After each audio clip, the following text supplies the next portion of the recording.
بارش نہ آنے کی وجہ سے لوگ گئے حضرت سیدنا سلیمان علیہ السلام کے پاس، کہنے لگے اے اللہ کے نبی بارش نہیں ہو رہی، سبزہ نہیں اگ رہا، جانور بھوکے مر رہے ہیں، ہمارے لیے کھانے کو اناج نہیں ہے، آپ دعا کریں کہ اللہ رب العالمین رحمت کی بارش برسائے۔ اللہ کے نبی حضرت سیدنا سلیمان علیہ السلام نے فرمایا اچھا چلو ایک سائٹ پہ چلتے ہیں، جا کر مالک کے آگے گر گڑا کر رو رو کر دعا مانگتے ہیں، بارش مانگتے ہیں۔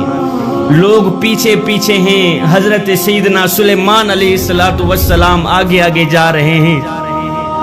اچانک سلیمان علیہ السلام کی نگاہ نیچے پڑی، زمین کی طرف پڑی تو آپ نے کیا دیکھا؟ ایک چیونٹی ہے، چیونٹی الٹے پاؤں لیٹی ہوئی ہے اور مالک کے آگے رو رو کے دعا مانگ رہی ہے، یا مولا اگر تو بارش نہیں دے گا ہم تو مر جائیں گے، تو بارش نہیں دے گا ہم تو برباد ہو جائیں گے، مولا رحمت کی بارش دے دینا۔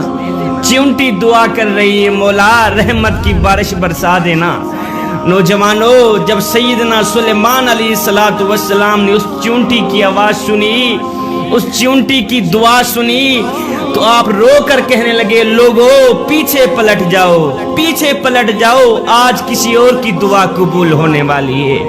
اے نوجوان، اے مالک کی چوکھٹ کو چھوڑ کر غیر کے بوہے پہ جانے والے، او مالک کی دہلیز کو چھوڑ کر نمبردار کے بوہے پہ جانے والے، جو خدا چیونٹی کی دعا سنتا ہے وہ تیری بھی سنتا ہے، جو خدا چیونٹی کی فریاد سنتا ہے وہ تیری بھی سنتا ہے۔ اسی وقت بادل بھی بن گئے۔